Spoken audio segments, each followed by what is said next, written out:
This is On the Ice, presented by Independence Blue Cross, a weekly recap of the 2021 Philadelphia Flyers from blue line to blue line. Broadcasting live from Chickies and Pete's, tonight's show is brought to you by Payroll Service Solutions, Hand and Stone Spa, The Capitol Grill, Pat Dion Beverages, Independence Blue Cross, Chickies and Pete's, and Joseph Anthony Salon and Day Spa. We now go live to Chickies and Pete's for On the Ice, presented by Independence Blue Cross. Now, here are your hosts, Paul Jolovitz and former Flyers captain Keith Primo.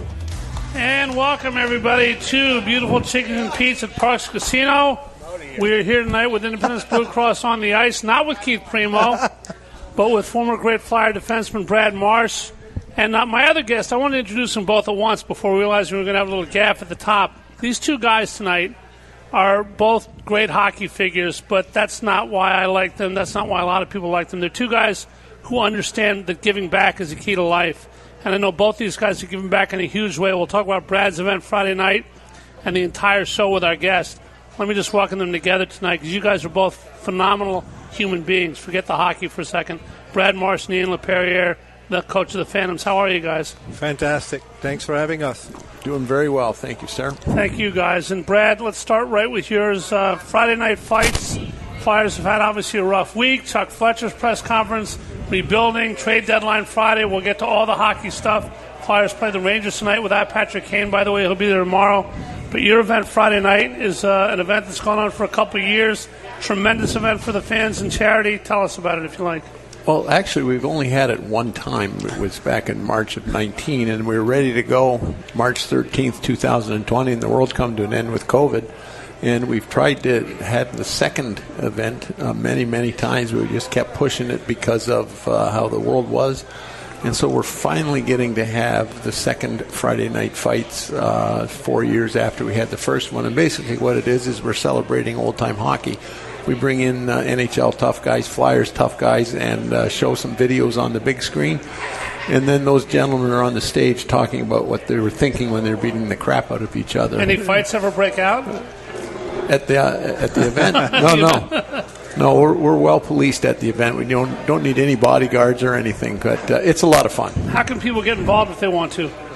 Well, they can at this stage of the game. They can go to the Flyers alumni.net, our website, FlyersAlumni.net. Just look up Friday Night Fights. You can click on it, and it'll take you right to 2300 Arena box office. All right, it should be great Friday night, and I always pride myself on preparation. I found something that I didn't think I would find this week, but you never know what you'll find. We are with not only the coach of the Phantoms, not only a fan-favorite all-time Flyer, but the all-time record holder in fights for the Colorado Avalanche with 52. And a middleweight at that, Mr. Ian Laperrière. What was it like to be a fighter in the NHL without Bob Probert or Dave Brown's size? I didn't fight those guys. I stay away from them. That was the biggest you fought thing. The big guys. Well, I didn't fight Proby or Brownie. I stayed in my weight class. Sometimes I had to go a little bit above it, but I played a physical game, and when you did play a physical game, you had to answer the belt, and I didn't mind doing that for the right reason. And today's the game's totally different, and it's faster, better, quicker, more skills. It's just a different game. Most people have asked me this about your two shots to the head. You took two pucks to the head, 2009, 2010. And you didn't play after 2010 with CTE and everything going on with that today? Hold on. Okay. I thought you were saying I had CTE. I'm not sure yet. It's like, how are you? How's the head? I'm good. It's my head's fine. It's just I still have blurry vision in my right eye. When I took that last one in the eye, and you mentioned that it's weird because when you're 22 years old, you don't know about CTE, you don't know about things like that, you don't think about that. You're invincible. But when you get older, I'm almost 50 now. You're wondering. You hear guys, go that route, and some guys get it, overnight, and that's it. That's all. At the end of the day, you just have to live your life and stay healthy and stay in shape and hope for the best, I guess. Marcia, you never took any direct to the face that I remember, but what was the most scared you ever got after blocking a shot? What's the worst thing that ever happened to you? Well, I think there's every player that blocked a shot or played the game and went into the corners, went into the dirty areas, always came out with some bumps and bruises and aches and pains and so on and so on. But we've all had scary events or scary times. I always run into longtime Flyer fans. They say, "Oh, I was at the game. I thought you were dead." It was against the Boston Bruins in 1988. Wow. And actually it was the night that Ron Hextall scored. And I was racing for the puck at the sideboards by the bench, just in between the blue lines, right by the red line. And I'd like to say that I was racing Ray Bourque for the puck and Cam Neely for the puck. I won the race to the puck. I got the puck, dumped it in. They angled me off. And back in those days, Lappy, if you remember, the glass between the benches was they didn't have the round thing. Yeah, it was like at a now. 90-degree angle. You're And so right. I hit my head on the glass here. And you didn't wear a helmet, though. No, and then I fell back. Good idea. I fell back on the ice and then cracked the head open. And I was basically laying in a pool of blood. And, luckily everything was fine. Went to the hospital, et cetera, and I get in the hospital doing all these tests, and the doc comes in and says, "Ron Hextall just scored." And I said, "What the hell?" I thought it was really messed up, man. But everything worked out fine. We kind of chuckle or laugh about it. But when you play professionals, or any sports for that matter, at any level, there is always the risk that you may get injured. Well, the risk is something you guys took a lot of, but you guys both give back. You both do so many other things. Lappy, you are not only a great hockey player and a great hockey coach, but you're an actor. And you've been in a couple movies, haven't you? Yeah.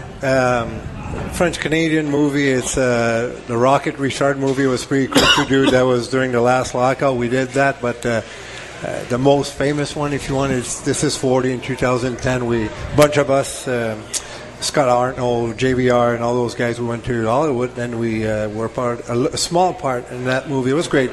Just the fact, to do it, just to be, I don't want to be an actor, but just the fact that you're around and see how they do things, and being part of a little movie with Megan Fox and Leslie Mann and Judd Apatow was a producer, director, whatever. So what stopped you from being the next Matt Damon? You know what? My agent stopped calling. It's Your agent stopped calling? Yeah. Those two pucks he took to the head. That's it. That was it. But it was just for the experience. It was great. And it's funny, I still get checks from the movie. Residuals. Yeah, it's funny. You get part of Hollywood if you want. It was just great to do. My sister's Back to the Rocket Richard movie. Yeah. It was awesome. I was just going to say that as a kid growing up, any hockey kid growing up, but for a kid from Quebec to be involved in it was an honor. It was. I play Boom Boom Trefrio. I never heard that. Yeah, Boom Boom. I play Boom Boom. I didn't have a speaking role, but I was just on the ice. We're number 5, but you're right. People like here, they know Clark Key. They know my Clark Key was Maurice Richard. Yeah. And I never saw him play. My dad did, because my dad worked at the old Forum. He was doing those hot dogs. And your parents, they're so proud when we play hockey and you make junior and then the NHL. Yeah. He was probably just as proud of you being in the Rocket Richard movie. For sure. It was something but people don't understand. It was more like just hockey. Like Maurice Richard was more like, obviously you guys know I'm French Canadian, and back home there were, especially in those days, big fight between the English and the French. And Maurice really stood up for the French people, and back home he means a lot on and off the ice. Is it fair to say that maybe with the exception, and there's others, let me know, of Wayne Gretzky and Gordie Howe, Maurice Richard is the most famous hockey player ever up in Canada? I'd say he's up there with, Wayne. It's tough to put Wayne second or third or anything. He's number one. I don't care. I'm a big Mario Lemieux fan, as the way he was as a player. And, him and Bobby Orr, Gretzky and Bobby Orr, they're up there. After that, I didn't see Maurice play, but I know the effect that he did on my people, and he still does today. I went to his funeral when he passed away, and we went in there. I saw Mr. Billyville, and everybody was there. But when we went out of that church there, it felt like a king just died. Like we went down the street there, like people were for miles and miles and miles away were just applauding him, just with the car driving by them. Same for Mr. Belleville. Same thing. We brought John into Ottawa for an alumni event, and it was an adult hockey tournament, and there's about 500 guys there. And so we were in a big hockey rink in the big facility all set up, and everyone's in tables drinking and all that stuff. And we've had some big names there, like Gordie Howe, Gilbert Perreault, etc. The list goes on and on and on. We had Clarkey there, the Broad Street Bullies. So it's when Jean Beliveau came, when you were talking about Maurice Richard, it was unbelievable. When the other guys used to come in, hockey guys are so good. They just go in, they mix with the crowd, and how you doing, have a beer, and everyone's just so happy to be around him and get a picture with him and all. And Jean Beliveau will come in, the whole room, 500 adult hockey players, drinking lots of beer, quiet. And they looked at him, and he walked into the room to walk up to the head table, and everyone just parted. And he walked right through. And at that time, I was in the restaurant business as well as running the alumni and all that, and all my catering. So I catered it as well, and so all my staff, the cooks and everyone, were behind the screen, cooking the food and all.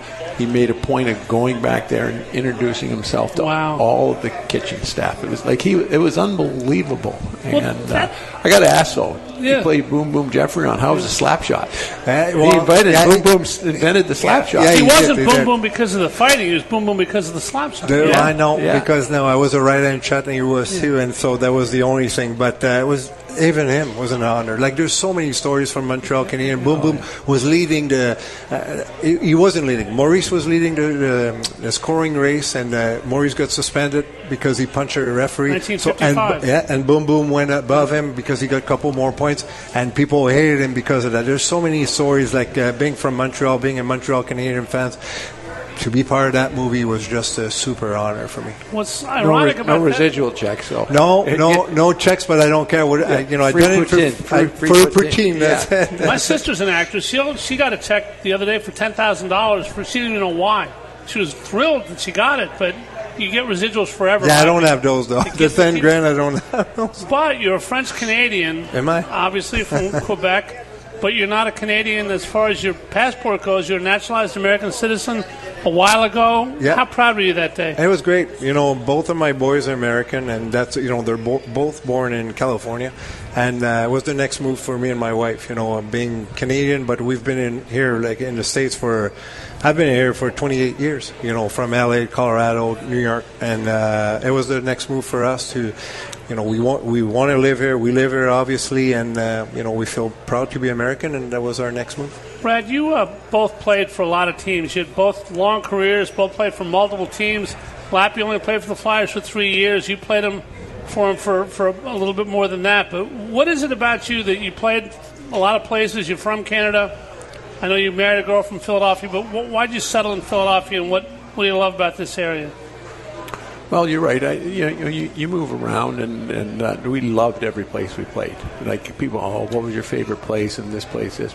We loved everywhere we went because we were playing in the National Hockey League. To me, it didn't matter where, as long as you were playing. And my wife and I took the attitude, we had 4 kids, that we were going to make every place that we played our home.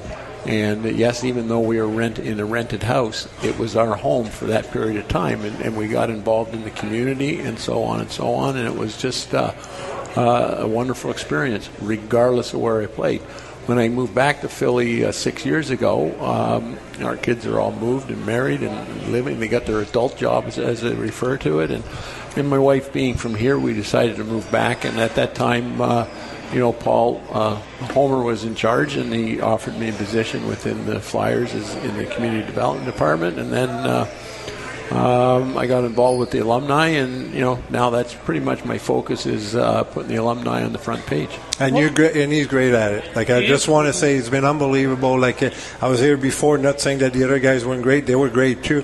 But you took it to another level, and we get those emails, we get those events in the summer, in the winter. I can't make those in the winter. I try to help out in the summer, but you've been unbelievable. Thank you. If someone took a look at your career, Lappy, they'd see the first 12 or so years with Colorado, Kings, and a bunch of other teams. If I had said the day before you were traded to the Flyers to Philadelphia fans, this guy Ian Laperrière, who you've never even heard of, is going to be Mr. Flyer, coach here, make this his home, what would you call me crazy the day before? What sparked you about this city? Well, I'll correct you on a couple of things here. I signed here as a free agent. I was free agent coming from Colorado. Signed here as a free agent. Yeah. I signed a 3-year deal, but I only played 1 year. Right. Like, I got injured. Like you said, I played 3 years. I was on the roster for 3 years, but for me, like, I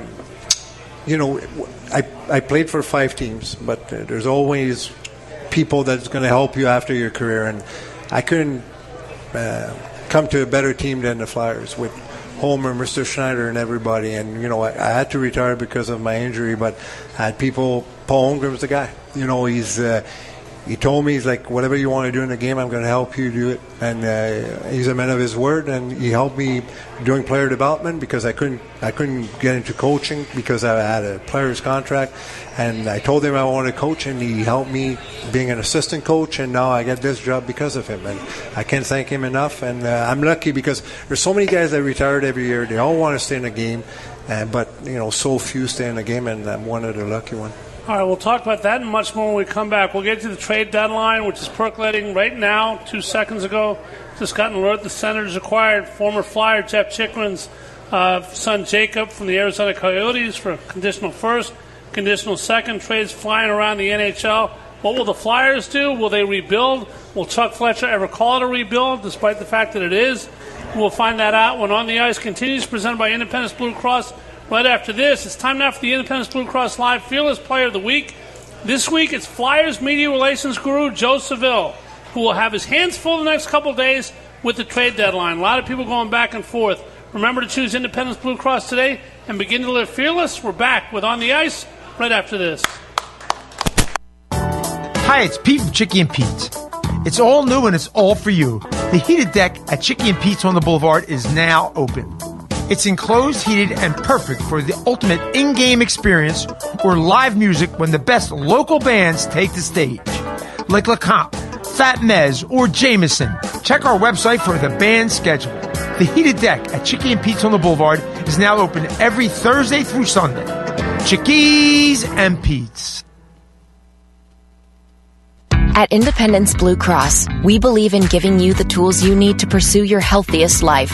From premiums as low as $0 per month to health discounts and cash rewards, it pays to have coverage with Independence. With the strongest network of doctors and hospitals in the region and free 24/7 virtual doctor visits, you can feel confident that quality care is always within reach. Explore your coverage options and enroll today at ibx.com.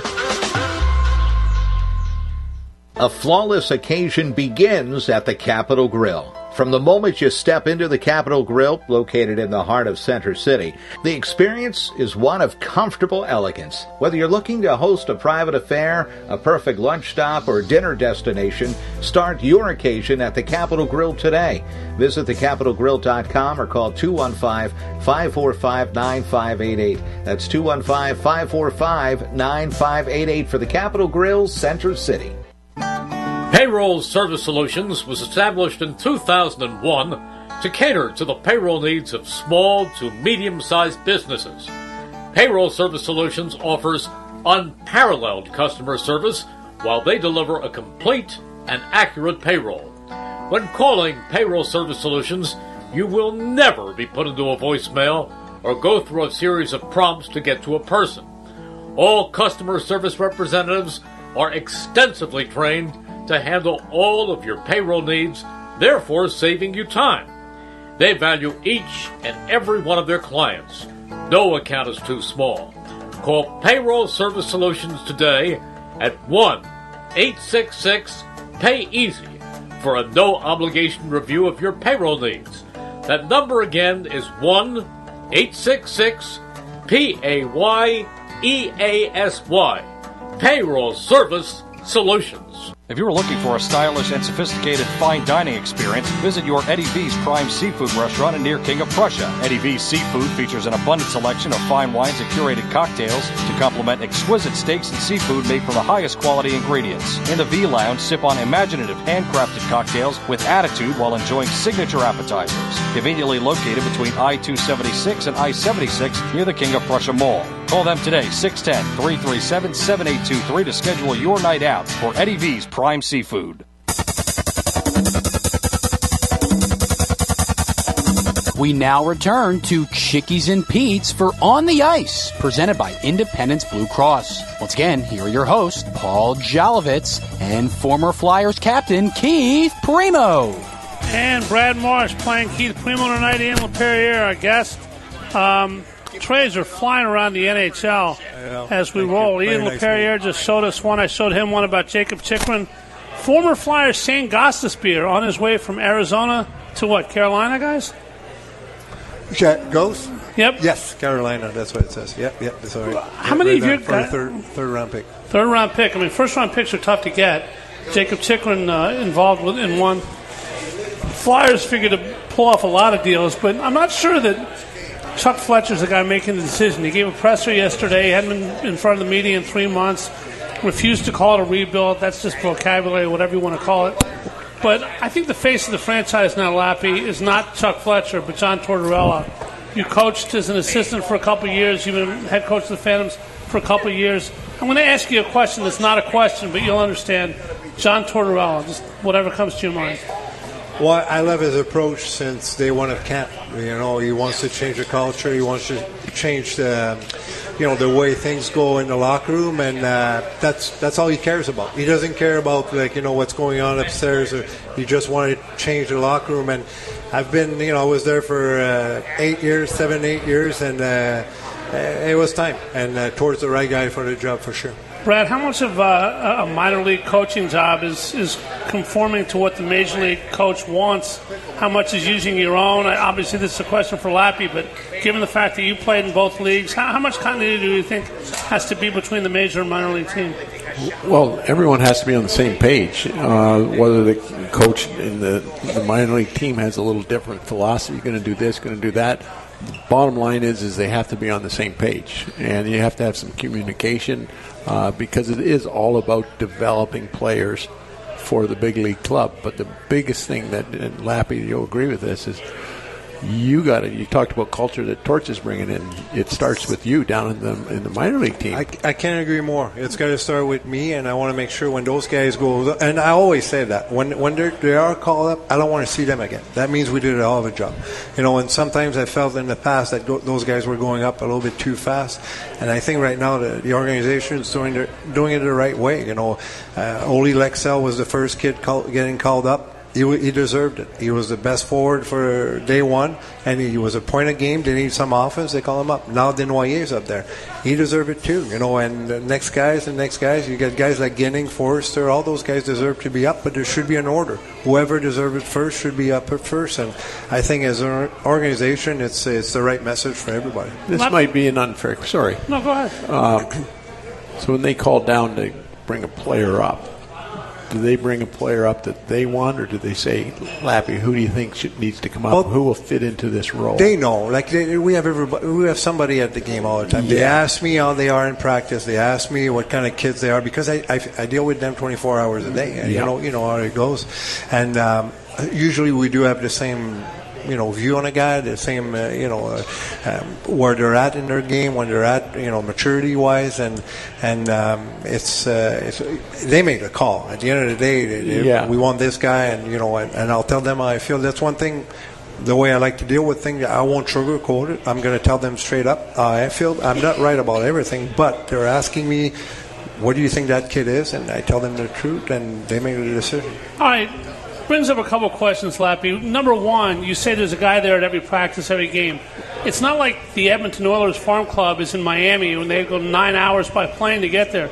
You guys are 50 miles apart. What kind of an advantage does that give the Flyers? It is. It's a huge advantage because, again, we have somebody at our game every game. Like if it's Briere, Brett Flair, or Chuck, there's somebody's at our game, or they're watching on TV, they have footage, whatever, but we do have guys from our pro scouts and development crew. We have somebody at our game every game. So even on the road, we play Hershey, we play Wilkes-Barre. It's not far. We have somebody watching them. So at the end of the day, I don't make the call. They see what your input matters. Oh, they do. Well, I hope it does. I wouldn't do this job if it didn't matters. And again, I deal with those kids every day. And big part for me as a coach, games are great, but how do you prepare yourself, especially at my level? How do you prepare yourself? How do you practice? Because I know one thing. Those kids with me, their leash is way longer than their leash is going to be with Torts, because I'm in a development league.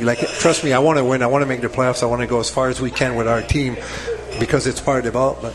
But at the end of the day, my leash is a little bit longer. They'll make mistakes. Their leash is longer. You'll go back out there. With Torts, it's a winning league. You have to win every night, so that leash is going to be shorter.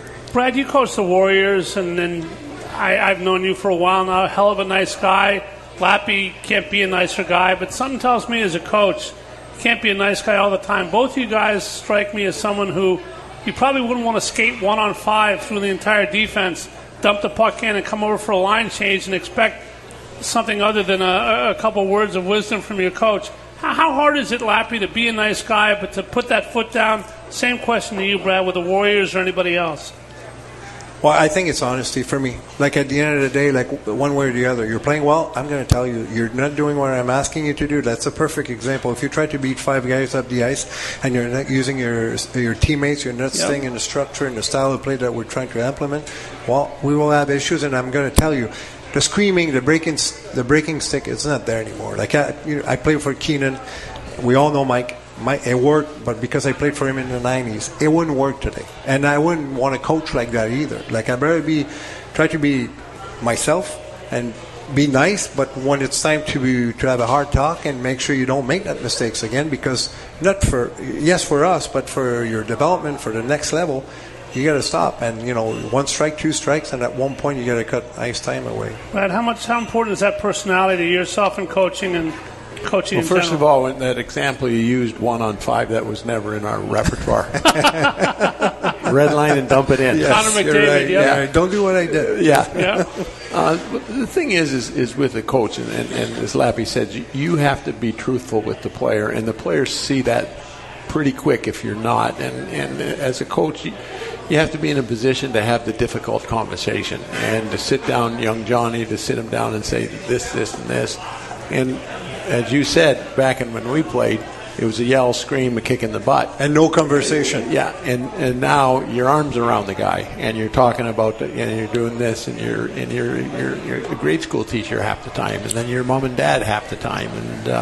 But the players will see through you if you're not honest, or you play the infamous head games with them. Oh, my goodness gracious. Or if you're not yourself. Like, at the end of the day, if I try to be somebody else, you're right, they're going to read right through me. Yeah. But the screaming and the yelling that, we've seen in the past, they don't respond to If that. you do scream, do you scream in French or English? Trust me, I do. I do have. That's the thing with me, and I tell I'm not afraid. Like, even this morning, I told them, boys, you know me, I'm an emotional guy. Sometimes I think I see something, and I'm not perfect. Sacre bleu. Yeah, but usually it's in English, French. I got one French player, so I'm good. When he's on the ice, I can scream in French. But at the end of the day, like, I'm not perfect. I make mistakes, and I learn from them, and that's what from my mistakes, and that's why I ask my players. I'm like, you will make mistakes. If you make mistakes in our structure or style of play, I can live with that, but learn from it. And I'm doing the same thing. All right, Brad, Ian, question to both of you. I have a very good friend who's a ref in the NHL, and I ask him some kind of offbeat questions sometimes, as I ask you these times.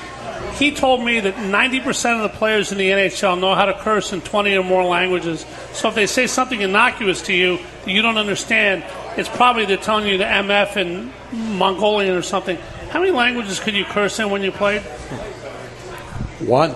The referee must be bad. Your buddy must be bad to have all those about players 20. yelling and screaming at him, for heaven's sakes. I'm not sure about 20. I stick with 2 languages. You French couldn't curse and in English. Swedish or Czech or anything? No, maybe a little bit of Czech, but... Yeah, many of the European players do speak several languages just because of their borders there, and they're exposed to it. And like Belmar, when he speaks 7 languages. Yeah. That's impressive. All right, there's somebody who's really more impressive than Jean-Pierre, as impressive as he is. His name was Bill Masterton. He died in the middle of an NHL game. He's the only player to die on the ice in the NHL, like Chuck Hughes did in the NFL. And an award was created long ago for perseverance and dedication and toughness to the game of hockey called the Masterton Trophy. It's an incredible honor to win. I've never won it. I don't know what they've been looking at all these years, but you have, Lappy. What kind of a thrill was it to win that trophy? It's not about the highest score or this or that, the other. It's about somebody who personifies the game.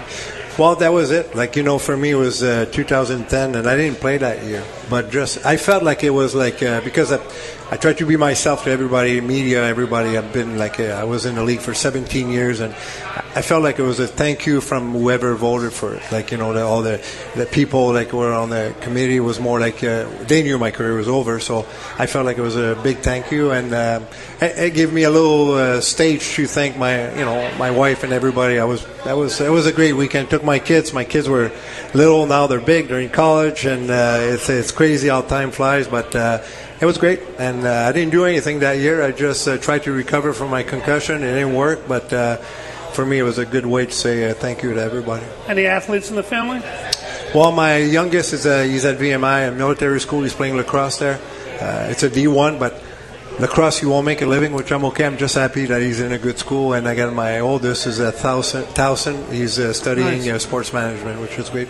You guys never overlapped in your careers, whether you overlapped by years. You never played against each other, did you? No, we have the same haircut, but we missed by a couple. He's a little bit older than me. A little bit older, yep. He's in better shape than me, though. That is, he's an athlete. I mean, Father Time does what Father Time does to all of us. But if Father Time didn't have an effect, you could play today at 50. You could play today. Brad's almost 90. And That's mean. Seriously, you're in good enough shape. You ride your bike across the country, not across the street. Lappy, you're running marathons, doing triathlons. You got it for your acting in movies. If Spielberg calls you got to be ready, right? Yeah, that's why I'm staying in shape. Hockey players stay in great shape. It's time now for the Smart Stat of the Week, brought to you by Payroll Service Solutions. Call them today at 1-866-PAY-EASY. That's 1-866-PAY-EASY. This week, folks, it's not really a stat. It's the unknown. Who will stay and who will go in deals? Chuck Fletcher holds the key. It will all be done by Friday at 3 o'clock p.m. We'll know who the reshaped Flyers are. There's Kevin Hayes, JVR, Ivan Provorov, Tony D'Angelo. Who goes and who stays? We'll see. There's trades flying around. Lappy and Brad showing each other. That was your Flyer Smart Stat of the Week, once again brought to you by Payroll Service Solutions. Call them today at 1-866-PAY-EASY for the smart choice in payroll services. Payroll Service Solutions, catering to the small and medium-sized business to handle all of your payroll needs. Call them once again at 1-866-PAY-EASY. When we come back, we'll find out who the best young Flyer is, according to the Lappy. Let's play with the Phantoms. We'll talk to Brad about many things, including this Friday night fights again, which I encourage everybody to go to. Independence Blue Cross on the ice. Come on up, folks. Continues right after this from Chickies and Pete's.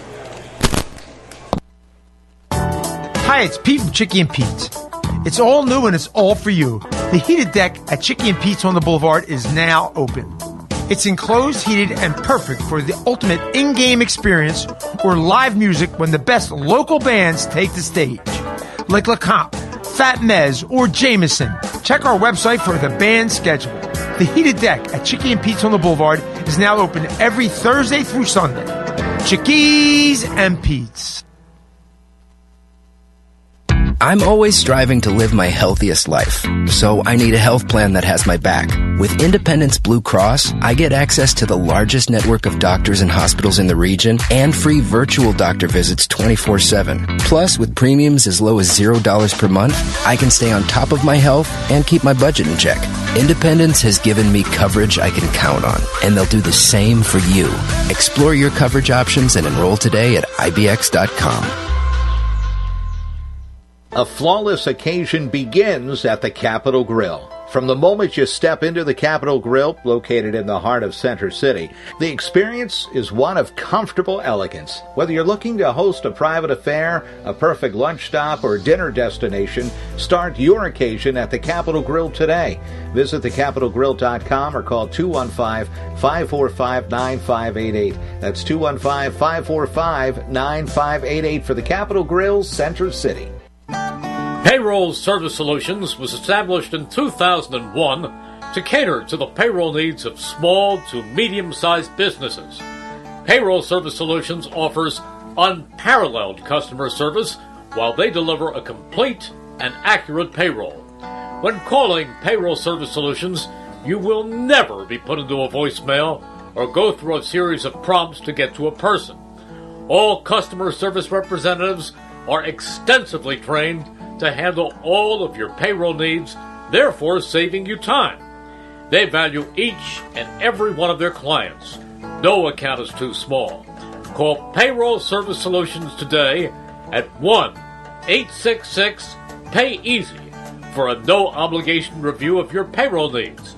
That number again is 1-866-PAYEASY.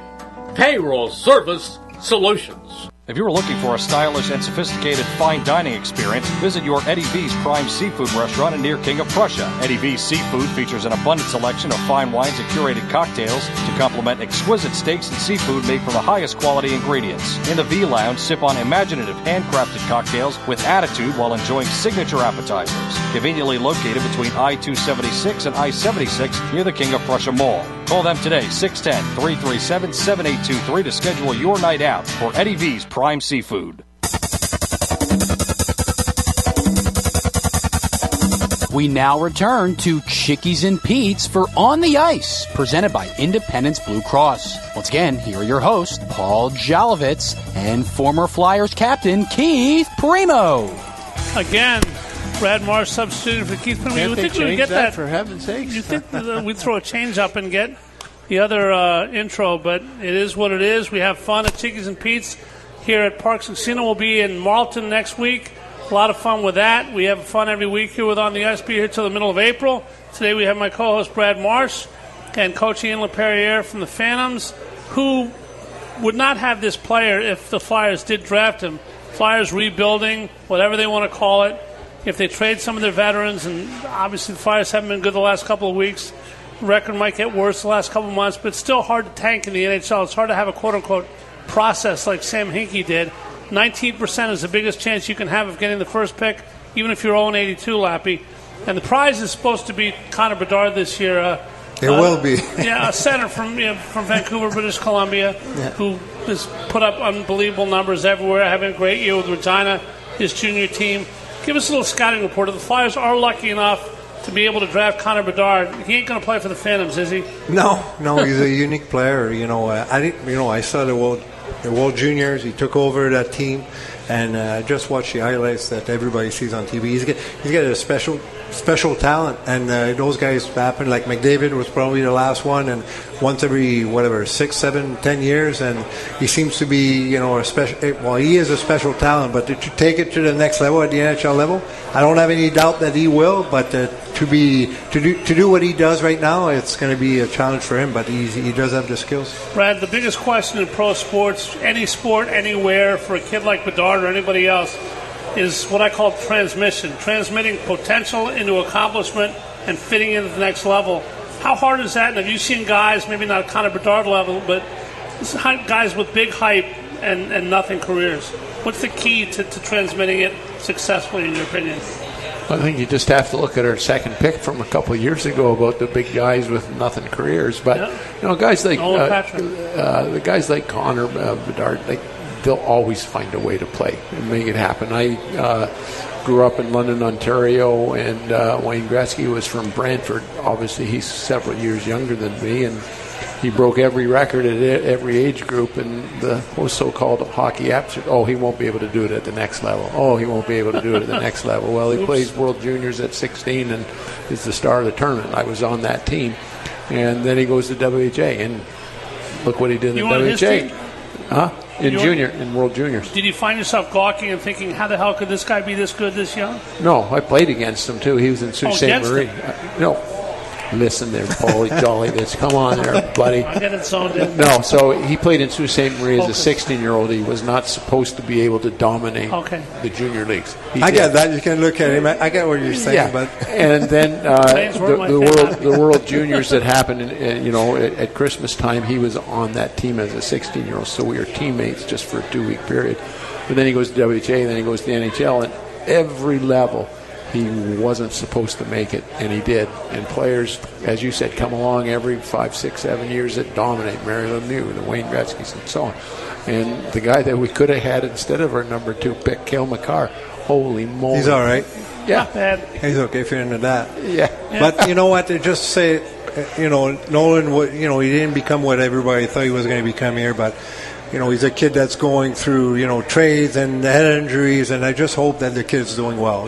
Sometimes we forget, yes, we're in a business. Hockey's a huge business. It's a lot of money, but a lot of time we forget about the person. That's why you're so great. That's why giving back. You realize you're not just coaching a left wing or a right wing, but a human being with a beating heart and parents and people that care And I think you incorporate that into your coaching. Well, I coached Nolan for a couple of years there, more than a couple of years in Philly, and he went through all those injuries, and now he got traded, and now he's not even playing. And personally, I think his career is over. But I really worry about guys like that. High expectation. Everybody was looking at them. He's the next one. And when it doesn't happen, and he doesn't even play hockey anymore, I just worry about guys like that. All right, you were an assistant coach, Lappy, player development guy, but now you're a head coach for the Phantoms. I assume you want to be a head coach in the NHL at some point. The Phantoms have a bunch of kids. The Flyers have a bunch of kids who play with the Phantoms. They could have a bunch more. Gauthier, the draft pick, probably will go right to the big club when he finally goes there. Of Noah Cates and everybody that's gone through the Phantoms since you were there, who's the best player you've seen? Well, Noah didn't come through. He made the team right away. No, he didn't. He made the team right away. But got so many. That's the good news. We have Forster, we got Ginning that nobody talks about. Is one of our best defensemen all year. You got Lexo that people have seen. Desnoyers that they're seeing right now. You got Ronnie Otter that people forget, but he's having a hell of a year. And what I like about what we're doing right now, the run, we're fighting for a playoff. We're fifth right now, tied with fourth. We're fighting, we're battling. Our kids have been the biggest part of it. They're leading the charge. We have veterans like Garrett Wilson, Cal O'Reilly, Anisimov. They're leading with them. But our kids have been a huge part of our success this year. How's Bobby Brink doing? Bobby Brink's great. That's one kid I forgot because he missed so much time. He came back. He's got great hands, great skills. I think his speed's going to catch up after a hip surgery, I should say. It always takes a year for them to catch up, but he's showing us great skills, and the future is bright. I know people are down right now with the Flyers, but I see those kids every day. I see what kind of characters they are. And, Desnoyers, by example, he's a fifth-round pick, and he's going to play his second game tonight. It's great sign. It's a great job by our scouts. They're scouting the right kids with skills, and but you can rush them. The worst thing to do is to rush them to the next level. They need to spend a year or two with us and develop as leaders and going through what we're going through right now, a battle to make the playoffs and go into the playoffs and go far, and that's experience that you just can't buy. And the hardest thing to do, Brad, is to not rush somebody, is to call somebody up and say maybe he can give a spark to a team that needs one. You got a team, obviously, with Kevin Hayes. Will they be able to even unload that contract? Will they be able to take some money now that they're quote-unquote rebuilding, although Chuck Fletcher, again, will not say that. JVR, they're taking calls on Ivan Provorov today. We're watching trades swirl around the NHL. I know you work with the Flyers, and I, for the record, do not want to out Brad or Ian on anything specifically to the team, because that's not what we're here to do. We're here to have some fun and talk some hockey, but is there anybody specifically you think the Flyers will deal, and what do you think the prospects are in the next couple of days? I think with the exception of Carter Hart, everybody's available for the right price. Wouldn't Carter Hart, if Colorado said we'll give you Cale Makar for Carter Hart, you'd take it, wouldn't you? Well, they're not going to do that, but I'm just saying keep your mind open in case you got a John Gotti offer that you can't refuse, right? Well, I don't know. I mean, I guess it's not going to happen. Yeah, but the position that we're in, I think everybody and anybody's available. You'd have to think long and hard about Carter Hart, and I'm not real well versed on some of the young kids that Lappy was talking about and the promise that they show, but I think anyone is available from other than the netminder right out.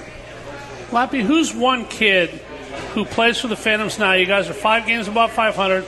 Like you said, fighting for a playoff spot. You're doing a hell of a job. I think you're 26, 21, and 5. Okay. I could be mistaken. Yeah, you could be too. But give me a guy who did his research. Absolutely. I call Joe Average Vinny Bombats. That's my name for Joe Average.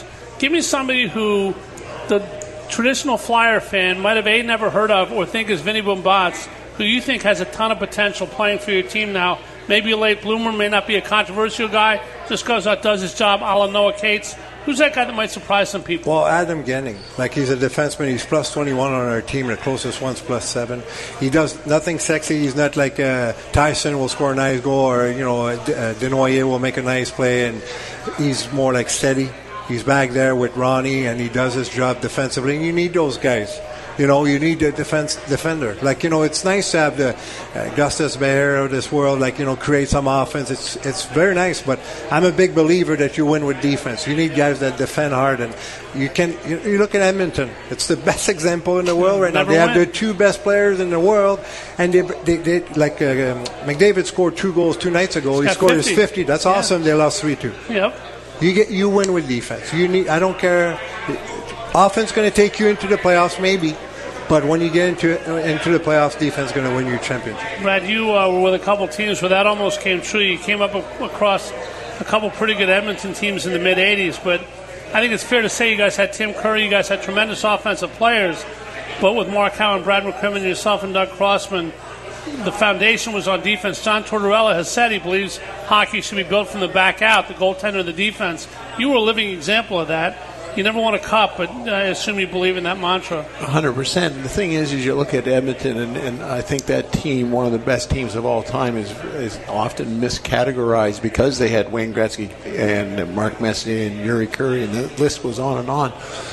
But they also had a pretty good defense. Kevin Lowe. But they had Grant Fuhr in the net, and I think is one of the most underrated goaltenders because he didn't give a rat's ass about his stats. He was there to stop the puck when they needed him the most. And sometimes his biggest save of the game was to keep it at 7-5. Well, if anybody's not familiar with those Edmonton teams, I'm old enough, unfortunately, to be familiar with those Edmonton teams and your Flyer teams. They used to alternate Moog and Fuhr pretty much throughout the year, the regular season. They at least play 40 games.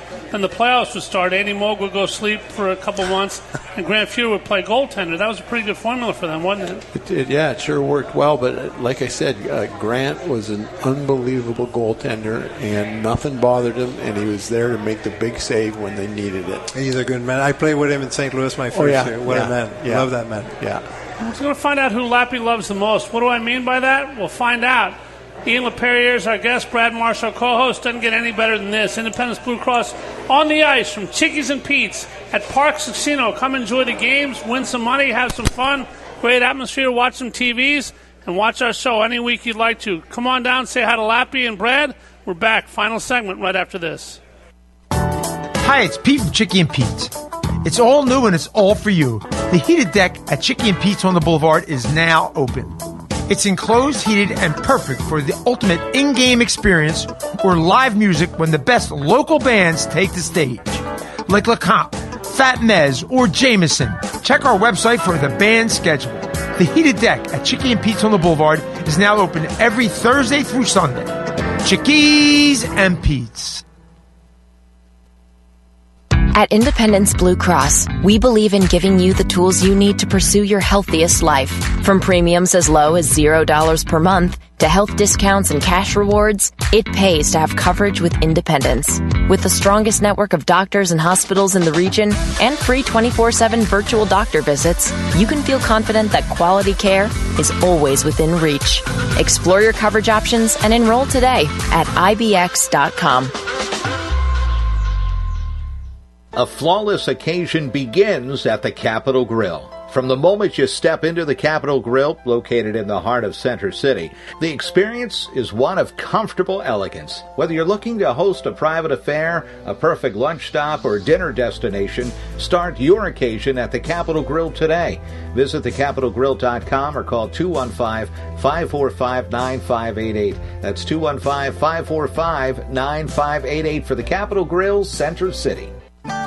Payroll Service Solutions was established in 2001 to cater to the payroll needs of small to medium-sized businesses. Payroll Service Solutions offers unparalleled customer service while they deliver a complete and accurate payroll. When calling Payroll Service Solutions, you will never be put into a voicemail or go through a series of prompts to get to a person. All customer service representatives are extensively trained to handle all of your payroll needs, therefore saving you time. They value each and every one of their clients. No account is too small. Call Payroll Service Solutions today at 1-866-PAY-EASY for a no-obligation review of your payroll needs. That number again is 1-866-PAYEASY. Payroll Service Solutions. If you're looking for a stylish and sophisticated fine dining experience, visit your Eddie V's Prime Seafood restaurant near King of Prussia. Eddie V's Seafood features an abundant selection of fine wines and curated cocktails to complement exquisite steaks and seafood made from the highest quality ingredients. In the V Lounge, sip on imaginative handcrafted cocktails with attitude while enjoying signature appetizers. Conveniently located between I-276 and I-76 near the King of Prussia Mall. Call them today, 610-337-7823 to schedule your night out for Eddie V's Prime Seafood. We now return to Chickies and Pete's for On the Ice, presented by Independence Blue Cross. Once again, here are your hosts, Paul Jolovitz and former Flyers captain Keith Primo. And once again, Brad Marsh is here with Ian Laperrière, coach of the Phantoms. A lot of people know a lot of things about the Phantoms. A lot of people follow, and then that's great. You guys get great crowds at the PPL Center. We do. It's a great building, great fans, and me and my wife have been in the Valley for almost a year, and we love it.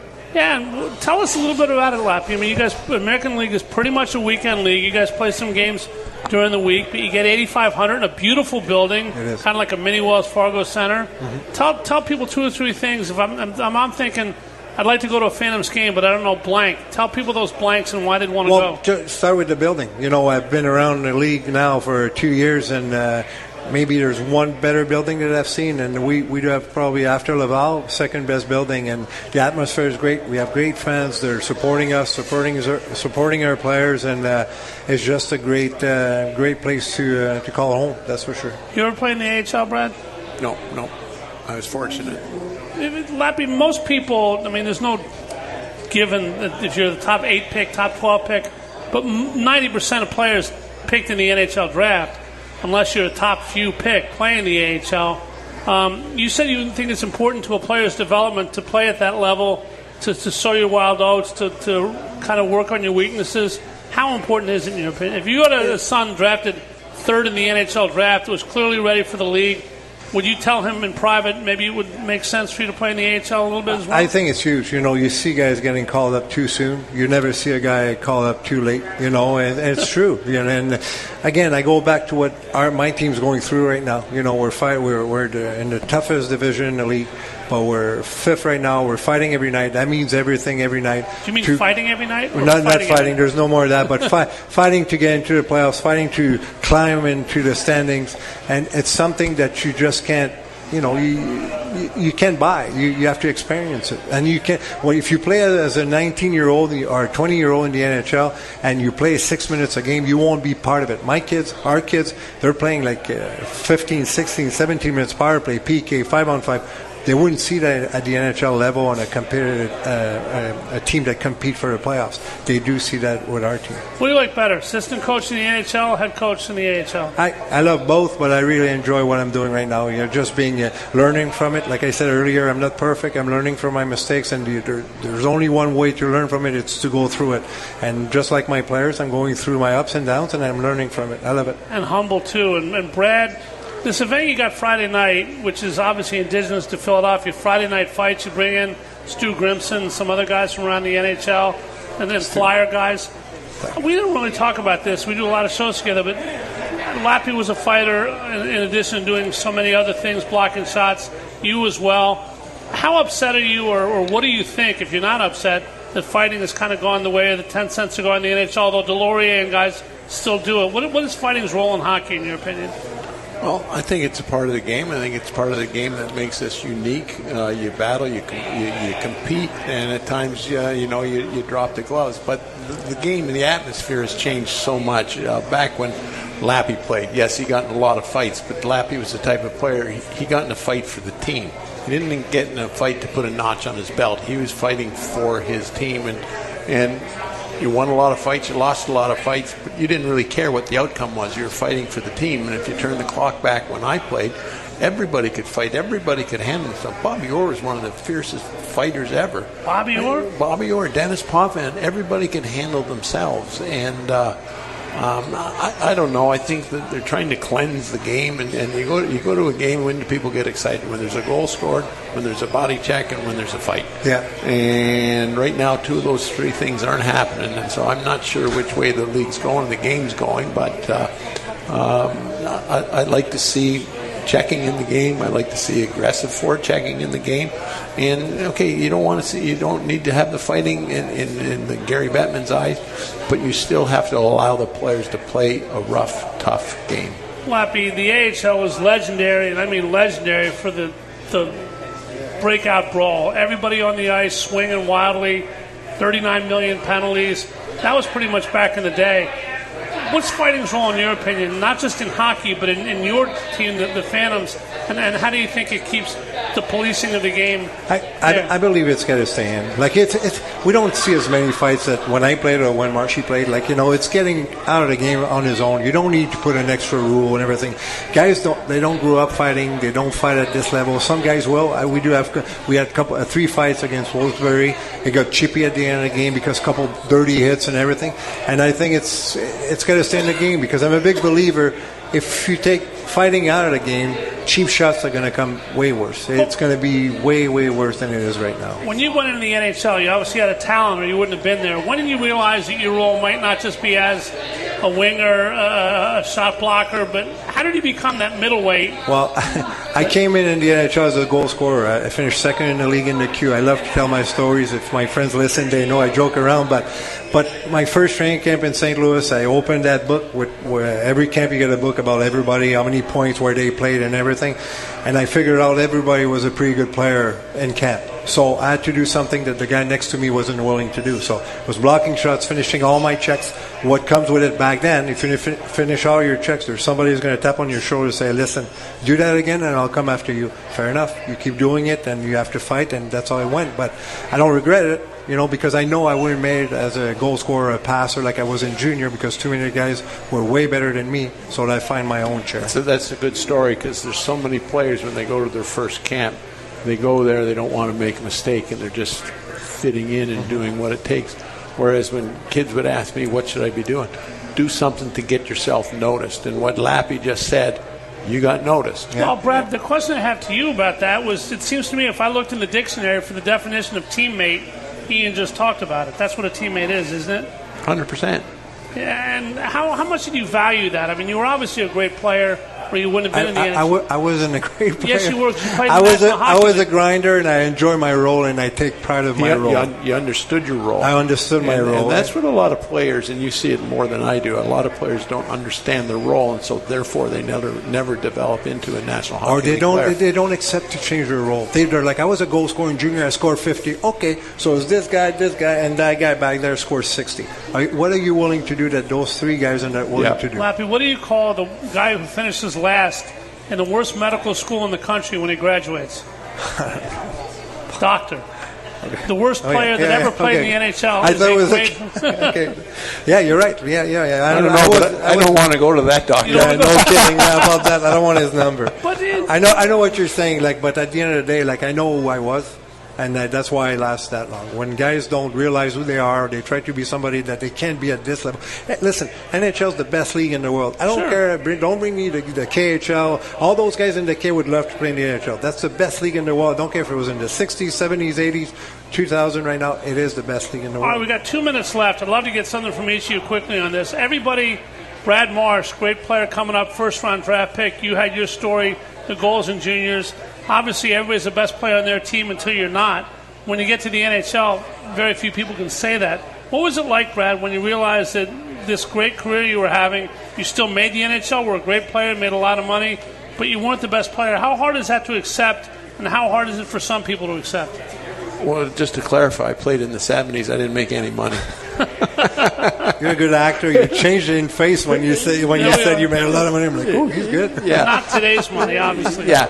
No, I know what you mean. Yeah. You know what? And when you talked about your role diminishing and how you accept it, I have so much respect for Steve Yzerman when I went to Detroit. What a great athlete, one of the best players of all time, as you know. But it's Sergei Fedorov, et cetera, et cetera. And his role with the Detroit Red Wings, he was still captain. but he wasn't the first-line power play guy. He became a penalty killer because he wasn't the first guy, and he accepted his role, first line star, second line, third line, and they still won the Stanley Cup with him leading the charge in a diminished role. Like I have so much respect for Stevie Yzerman. You got a Steve Yzerman for us real quick? No, but I do have a lot of respect for Stevie Y, but it's tough when you have those guys like you just saw. Jonathan Quick just get traded yesterday. Yep. It's got to be hard for him all year being the number 2 there and to get traded You don't get to the NHL without an ego. But you want to last in the NHL, you have to put your ego aside and realize what role, like Stevie Y did. He knew he wasn't the player that he was 10 years before, so he took a different role. We are so proud to have had you on the show today, Lappy. We love to have you every year. You're doing a great job. Hopefully an NHL job is in your future. You're humble. You give back. And you are a personification of hockey in general. Thank you so much for being here. Good luck to your Phantoms this weekend and in the playoffs. Thank you, bud. Absolutely. Brad, tell us again about Friday Night Fights, how fans can get involved if they like. FlyersAlumni.net. Director of the Flyers Alumni, Brad Marsh, who does an amazing job bringing alumni here, bringing fans together. That's what it's all about, folks. This has been Independence Blue Cross on the ice. Thanks to Chickies and Pete's at Parks Casino for hosting us. Thanks to people for coming out and being here. Next week, we're in Marlton for Brad Marsh, my producer tonight, Mike Warren. Back at the station, Stephen Waller, and everybody associated with On the Ice. Paul Jolovitz for Lappy and Marcy saying, have a great night, everybody,